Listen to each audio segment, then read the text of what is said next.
Olá, começa agora mais um From the Top. O videocast da entrevista mensal da revista Autodata com executivos do setor automotivo que você pode ler online em autodata.com.br ou assistir aqui mesmo no nosso canal do YouTube. Neste mês de abril, a conversa é sobre a representação de importadores de veículos e novos fabricantes que estão começando a produzir no país. Mas antes, vamos ouvir a mensagem da Continental Parafusos.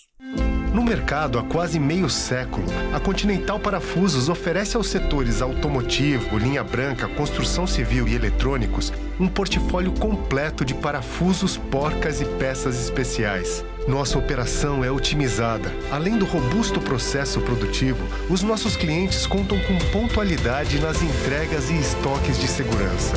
Somos uma empresa moderna, segura e legalista, que paga os tributos garantindo a segurança dos nossos clientes. Eu sou Pedro Kutner, editor da revista Autodata, que traz esta entrevista na edição digital de abril, que fica disponível também aqui na íntegra no canal de Autodata no YouTube. E hoje, aqui ao meu lado, eu conto com a ajuda do André Barros, editor da agência Autodata. Olá, André. Olá, Pedro. Olá a todo mundo que acompanha a Autodata no YouTube. Como eu já antecipei, aqui a conversa é sobre veículos importados, alguns deles já montados aqui no Brasil. Nosso entrevistado de hoje é o Marcelo Godoy, presidente recém-reeleito da ABIFA, entidade que reúne importadores e alguns poucos fabricantes de veículos. Seja muito bem-vindo ao From the Top de Autodata, Marcelo Godoy. Olá, obrigado. Bom dia a todos. Obrigado pelo convite. Vai ser muito legal a nossa conversa hoje. O Marcelo Godoy é um economista que se especializou em cuidar das finanças de uma grande empresa de veículos. No fim dos anos 2000, ele formou-se em economia na Fundação Santo André, um centro universitário sediado em um dos berços da indústria automotiva no Brasil. E depois fez um MBA em finanças no INSPER de São Paulo. Após passar por empresas de telefonia e construção civil, em 2015 o Marcelo foi contratado pela Volvo Cars e assim começou a traçar sua carreira, como já dissemos, na área financeira do setor automotivo. O Marcelo se tornou diretor financeiro da Volvo Cars na América Latina e em 2024 foi promovido a presidente da marca sueca no Brasil. Nesta mesma época, Marcelo foi eleito para assumir a presidência da ABIFA na gestão de 2024 até 2026. E em março passado, quando a entidade de importadores de veículos completou 35 anos de existência, ele foi reeleito presidente. Então, Marcelo Godoy, é justamente sobre isso que vamos começar a nossa conversa aqui. Quais foram os principais desafios e as conquistas no seu primeiro mandato à frente da ABIFA e que se encerrou recentemente? Bom, primeiro, obrigado aí. Acho que você falou um pouco da minha carreira. É nítido que minha carreira foi basicamente em finanças, né, e em diversos setores. E há 10 anos atrás decidi entrar no setor automobilístico. Por ser do ABC, acho que é um caminho natural que todo mundo trilha ou pensa em trilhar vindo do ABC. A gente sabe o tamanho dessa indústria dentro dessa região. E é um setor que me deixou bastante feliz em trabalhar, desafiador. A gente só não entendia que nos últimos anos seria tão desafiador. Eu costumo dizer que a indústria automobilística é a indústria que mais vai sofrer alterações nos próximos anos e já vem sofrendo. Um setor extremamente competitivo, muito intensivo em capital e que a gente vê aí no mundo inteiro o que tá acontecendo. Eu tenho orgulho imenso de estar junto com a ABIFA como presidente, uma instituição que vem há bastante tempo cuidando das empresas que fazem negócio no Brasil com importação de veículos, né? A gente trata a ABIFA como uma espécie de incubatório de empresas que estão vindo para o país. No momento que você está se estabelecendo, é importante você entender como operar no Brasil. E a ABIFA faz muito bem esse trabalho. O primeiro mandato da ABIFA foi extremamente desafiador, mas ao mesmo tempo muito gratificante. A gente conseguiu trazer à discussão a não antecipação do imposto de importação. A gente entendia que, independente da gente acreditar ou brigar pela majoração ou não do imposto, o mais importante é que as regras colocadas lá atrás fossem cumpridas. E no final do dia, a gente, com o tamanho que tem a BIFA, a gente conseguiu ter voz no mercado e creio que a gente conseguiu contribuir para não antecipação e quebra de uma regra que foi colocada lá atrás com relação ao imposto de importação, o que dá previsibilidade para as empresas importadoras de veículos e para a indústria como um todo se preparar e fazer frente a algo que foi acordado, independente do caminho. Outro ponto que a gente trabalhou muito na BIFA, no primeiro mandato, a gente vai trabalhar agora no segundo mandato, é a questão sobre informações corretas referente aos veículos elétricos. A BIFA não só trabalha com veículos elétricos, né, as nossas associadas, mas naturalmente os carros premium, os carros importados estão vindo elétricos ou eletrificados, e a gente passou um momento de muita desinformação no mercado brasileiro com relação à adesão da nova tecnologia, e a BIFA foi vocal, criando o mercado, criando condições de boas informações para o cliente entender se é o momento ou não de ter um carro elétrico, e a gente trabalhou forte com isso. Inclusive, é um ponto que a gente vai trabalhar também nesse segundo mandato, porque a gente entende, talvez o carro elétrico eletrificado, o carro importado é para todo mundo? Talvez não, mas ele é para mais pessoas do que hoje elas sabem, elas têm conhecimento, porque o carro elétrico tem diversos atributos que as pessoas precisam saber. Então, basicamente, foi isso no primeiro mandato. A gente teve um trabalho muito forte junto à Brasília. A BIFA é uma instituição que ela é bem vista, ela é lembrada muito em Brasília, pelo seu histórico, pela contribuição que ela já deu para a formação da indústria de carros importados no país. Marcelo, você já deu uma adiantadinha do que vai fazer nesses próximos 2 anos, mas assim, tem mais alguma outra prioridade além dessa que você citou? Assim, o segundo mandato são vários pontos, né? Eu dei só uma pinceladinha do que a gente imagina. Eu acho que a gente tem que continuar lutando pela previsibilidade das questões de impostos que a gente tem hoje no Brasil. A gente, a partir do ano que vem, entra aí numa reforma tributária gigantesca. A gente precisa entender os benefícios e os impactos negativos que possam ter na importação. E a gente, como sempre, briga por regras claras com relação à importação de veículo. Então, um dos pontos que a gente vai atacar muito forte esse ano é estar participando efetivamente nas discussões da reforma tributária, principalmente a questão de imposto seletivo. É um imposto que impacta bastante a indústria automobilística, e a BIFA está bem atenta aos movimentos e vai se fazer presente nas discussões. Outro ponto que a gente vem atacando bastante esse ano é buscando a entrada de novos parceiros junto à BIFA. Quando uma nova empresa pensa em se estabelecer no Brasil como importadora, naturalmente ela procura a BIFA. A gente está sempre de portas abertas, discutindo, mostrando um pouco do Brasil, fazendo ali aquele welcome para um novo entrante, mas agora, para esse ano, a gente vai trabalhar muito forte com realmente a adesão de novas empresas junto à BIFA, fortalecendo a BIFA e principalmente ajudando esses novos entrantes, esses incumbentes. A questão de desmistificação sobre carros elétricos e eletrificados também a gente vai atacar muito forte esse ano, com iniciativas mais reais, focadas à criação de conteúdo, disseminação de informações para os clientes finais e principalmente para a grande mídia, que a mídia ajuda muito a construir uma formação de uma cultura, e a gente vai trabalhar junto com os jornalistas, com criadores de conteúdos para trabalhar nisso. A entidade que hoje você representa nasceu lá em 1991 como ABI-VA, né? E reunia somente importadores. Chegou a ter 32 empresas associadas, mas a partir de 95, muitas delas se tornaram fabricantes, né, aqui em solo nacional, e foram deixando a associação para se associarem à Anfávia, que reúne os fabricantes, né? A nacionalização da produção fez a ABIVA perder sua relevância, Marcelo? Não Com certeza eu digo que não. Eu acho que, inclusive, essa é a natureza da BIFA.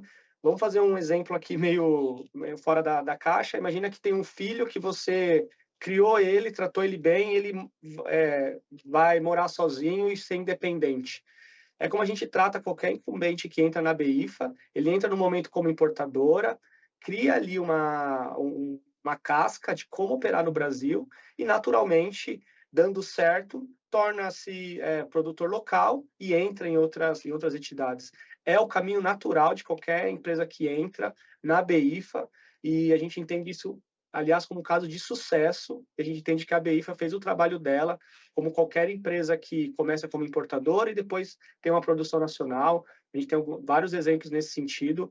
E, pelo contrário, não é perder relevância, é sim dizer que a BIFA está fazendo o seu papel dentro da sociedade e contribuindo para o crescimento do país. A questão de relevância é o que a gente vem trabalhando um pouco esse ano, de trazer novas empresas para começar todo esse ciclo novamente, fortalecendo os importadores de veículos, mas também fortalecendo a indústria nacional. A gente acredita muito nessa composição entre produtos locais e produtos importados, principalmente por um ponto de produto importado traz tecnologia para o país.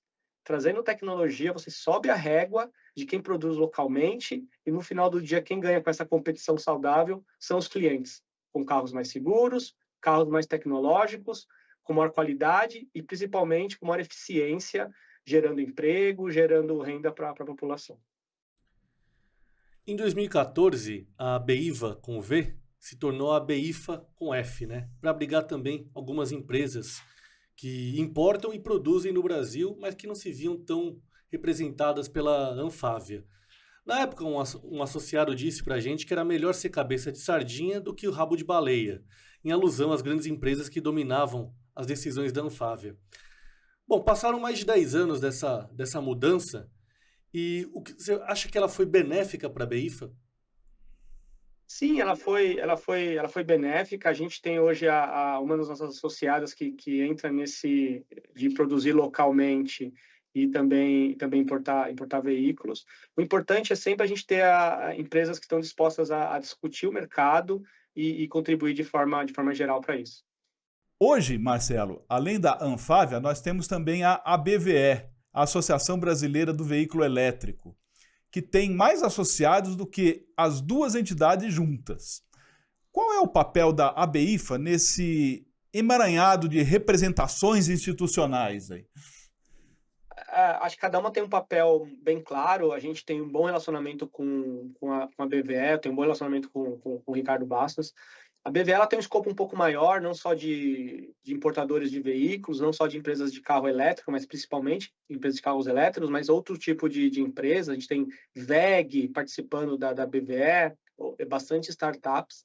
Eu acho que o papel da BIFA é claro, de trabalhar não só veículos elétricos, mas importadoras de veículos, empresas com tecnologia dos veículos super alta e principalmente ajudando a fomentar um mercado que é importante.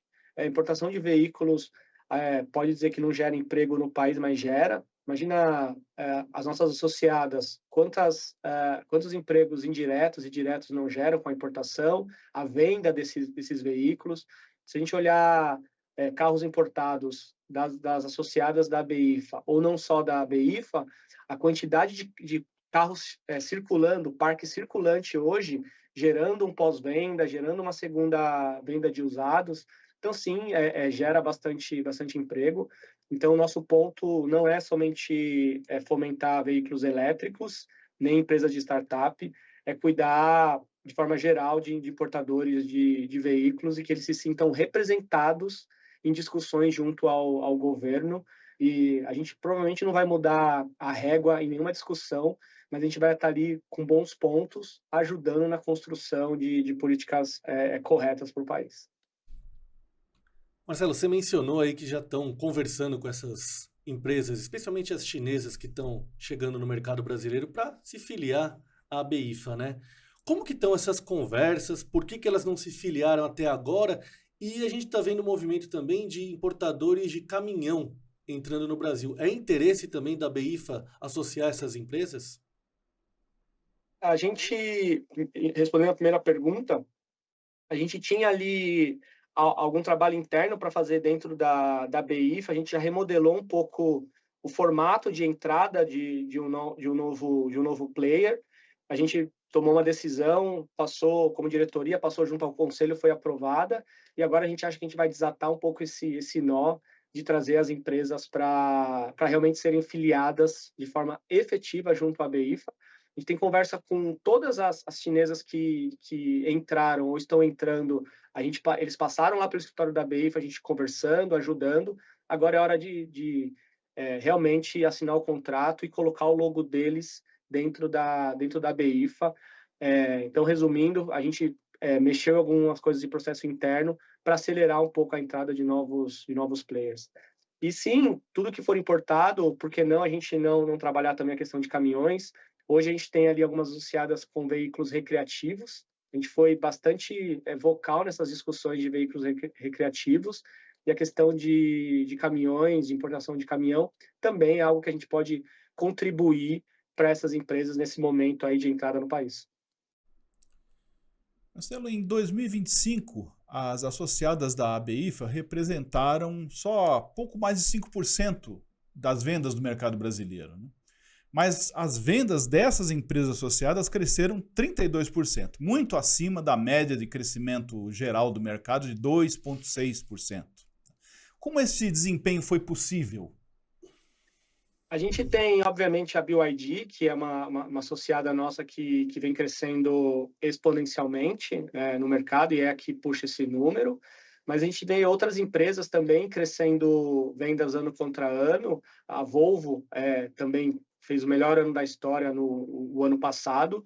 E no momento de aumento de imposto de importação, o momento de câmbio depreciado, então mostra o tamanho e a força dessa indústria. Percentualmente ainda não tem uma representação alta da indústria total de veículos, porque é assim que é formada a economia do país, né? O segmento premium de carro importado, ele é uma fração do total, por conta de preços, etc., e renda da população, mas é um caminho sem volta. Esse mercado de carros importados no país, e vamos dizer mercado premium, já foi lá atrás no mercado de aproximadamente previsão de 150 mil carros. Hoje a gente está ao redor de 50. Então, mostra o tamanho do potencial de crescimento que a gente vê de veículos importados. E mesmo uma indústria criando uma planta, uma montadora criando uma planta no Brasil, provavelmente ela não vai produzir todos os produtos da sua linha, ela vai continuar importando alguns veículos, o que é uma combinação boa para quem pretende fazer um volume alto. O ano que vem, dependendo para onde for a economia do país, uma queda em taxa de juros, queda de endividamento da população, a gente pode ver esse mercado realmente crescendo exponencialmente. Hoje, a nossa frota de carro usado no Brasil é a mais velha da história, com média de 12 anos. Então, a renda da população se mantendo estável, juros mais baixos, a gente vai ver o crescimento da indústria como um todo e também dessa indústria de carros importados, carros elétricos. Nos últimos anos, as associadas da BIFA aproveitaram a isenção e redução, né, do imposto de importação sobre os carros híbridos e elétricos.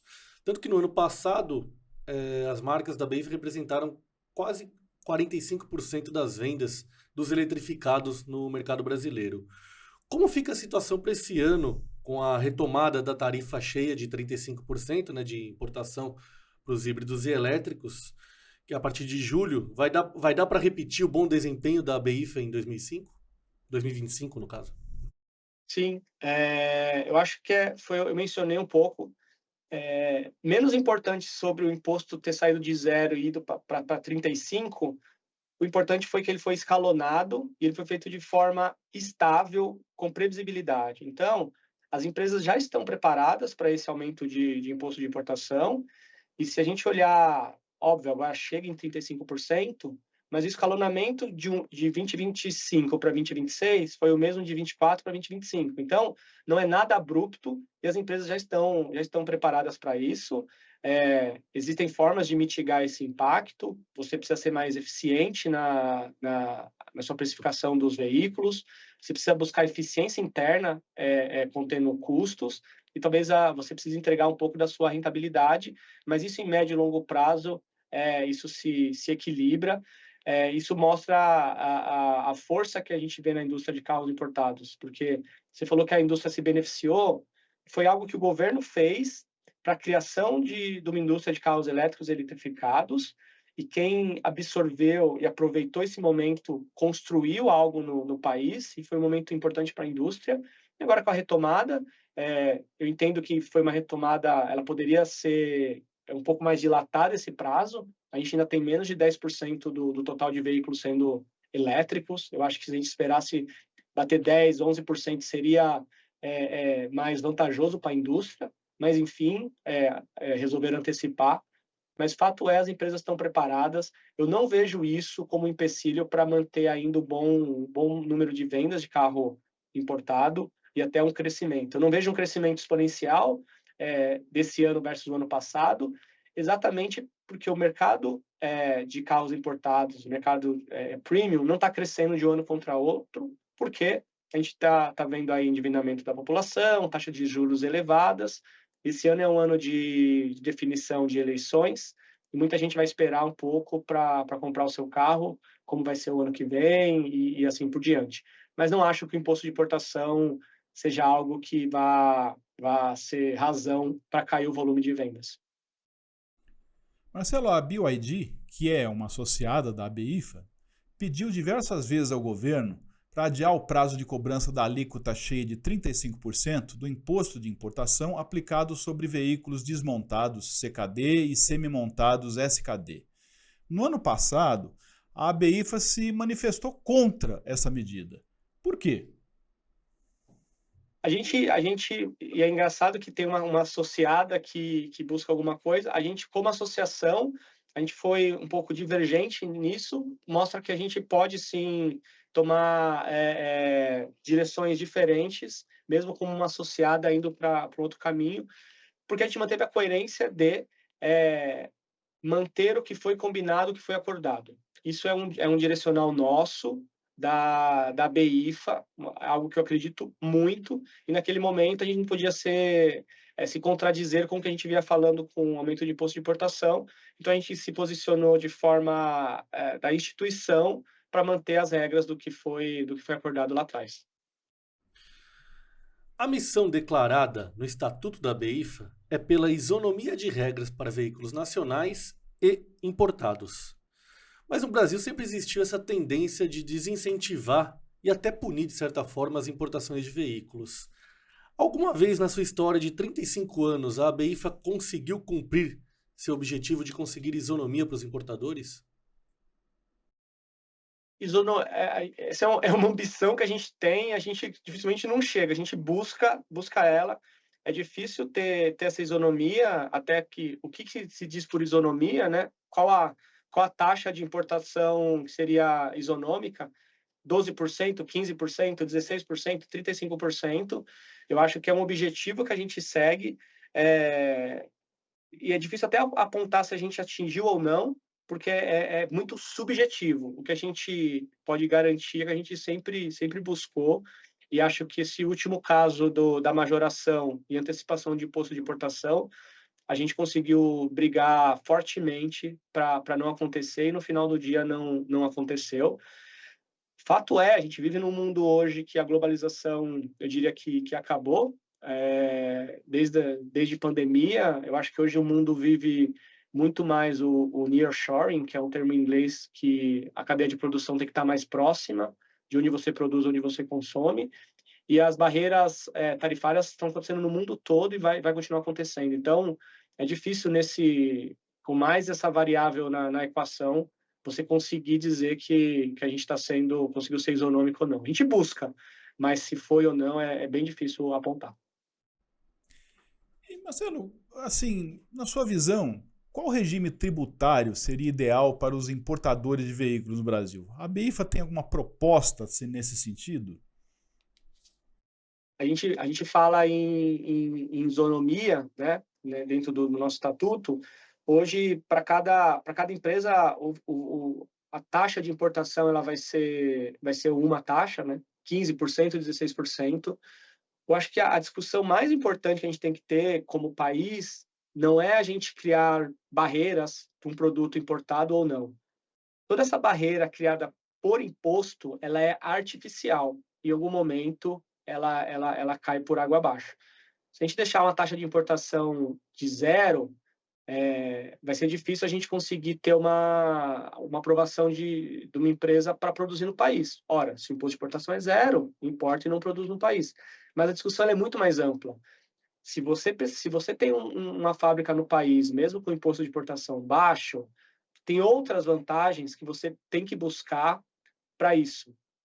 O custo Brasil ainda é um custo muito alto. Se a gente colocar a taxa de importação a 50%, isso por si só não vai fazer empresa nenhuma no mundo criar uma fábrica no país por conta disso. Por quê? Você precisa ver custo de logística, você precisa ver a questão de tributos. Pouco se fala sobre a qualificação das pessoas para trabalharem numa fábrica hoje moderna no mundo, se isso poderia ser aplicado no Brasil. Não temos ainda a quantidade de engenheiros suficiente para isso, logística suficiente para isso, parceiros de peças, acessórios. É nesse ponto que a gente devia trabalhar como país para fomentar uma indústria nacional. O imposto de importação só vai fazer uma demanda reprimida em 1 ano, 2 anos, e depois ela se equaliza entre volume e preço. O que eu estou querendo dizer é o seguinte: o imposto de importação tem que ser discutido. Se vai ser 0, 16 ou 35, a gente discutiria. Mas eu adoraria que, como país, a gente fosse para a página 2 dessa discussão. Qual é? Estamos preparados? Temos uma política industrial para o país nos próximos 5, 10 anos para fomentar a indústria nacional? Hoje a gente pode produzir um carro no país, mas eu sempre dou esse exemplo. Isso como Volvo, né?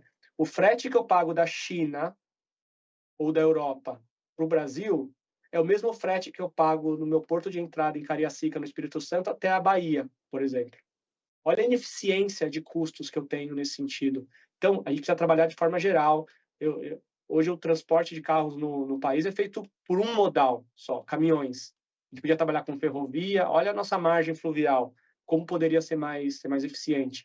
Questão de educação, qualificação das pessoas. Temos realmente pessoas qualificadas para receberem fábricas altamente tecnológicas hoje no país? Não sei. Acho que essa discussão seria o mais importante para ter como país. Bom, Marcelo, num passado recente, muitos importadores traziam carros já equipados com o sistema Flex, né, para poder rodar tanto com etanol como com gasolina. Inclusive tem incentivo tributário, né, para a venda de veículos Flex no Brasil. Por que parece que não interessa tanto mais para os importadores colocar o sistema Flex nos seus veículos? O problema do Flex, principalmente o Flex a etanol, é que é uma tecnologia que ela fica focada somente no país, no Brasil. Você não consegue cascatear isso para outros países. Então, fica isolado. Você cria algo que é bom somente para o Brasil, você não consegue replicar isso para a Índia, você não consegue replicar isso para a Europa, você não consegue replicar isso para a China. Então, é algo que fica bem isolado do Brasil. Então, você produz isso no Brasil, para a demanda que tem no Brasil, mas não é algo que você consegue escalonar isso globalmente. E qualquer matriz dessas empresas gigantescas, a decisão precisa ser algo que afete uma região, mas de forma geral reverbere para as outras. Acho que isso, para mim, é o principal ponto da questão do etanol. A gente não é contra etanol, muito pelo contrário, mas a gente entende que é algo que seria localizado, centralizado em Brasil. Você não consegue botar o Brasil no mapa mundial de produção de veículos focando no etanol.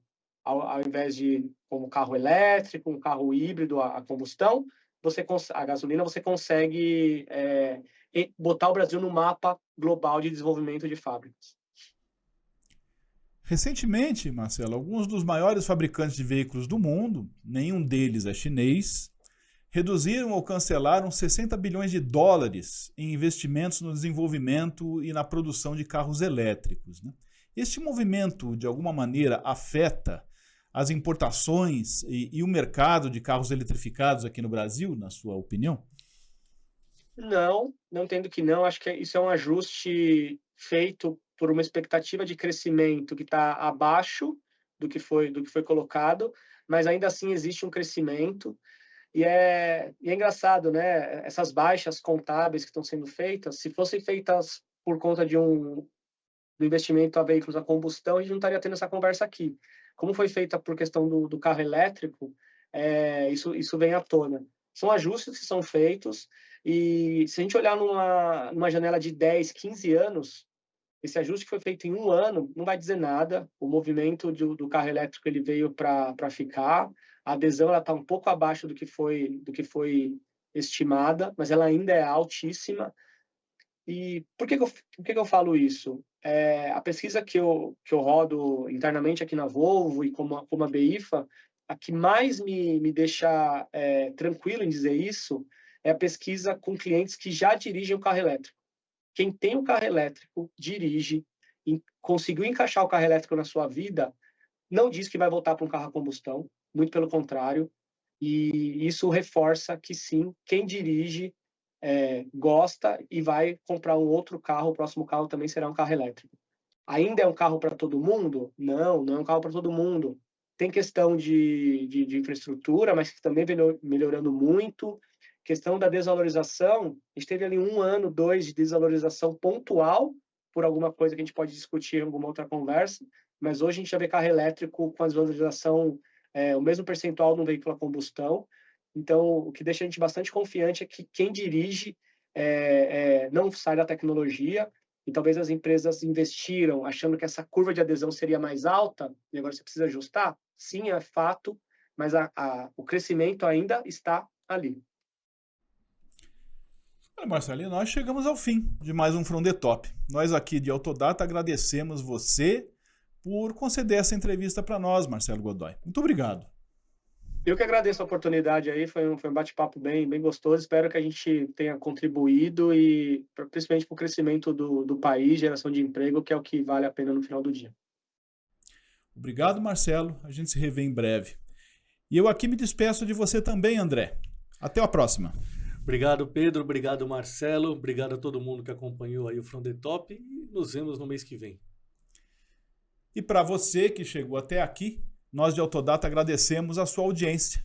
A revista Autodata de abril traz esta entrevista com o presidente da ABIFA e muitas outras reportagens sobre o setor automotivo. Para acessar a revista digital é só entrar no site autodata.com.br e lá, todos os dias, você também fica atualizado com as notícias do setor apuradas pela agência Autodata. Em maio, nós voltamos com mais um From the Top aqui neste mesmo canal. Até lá!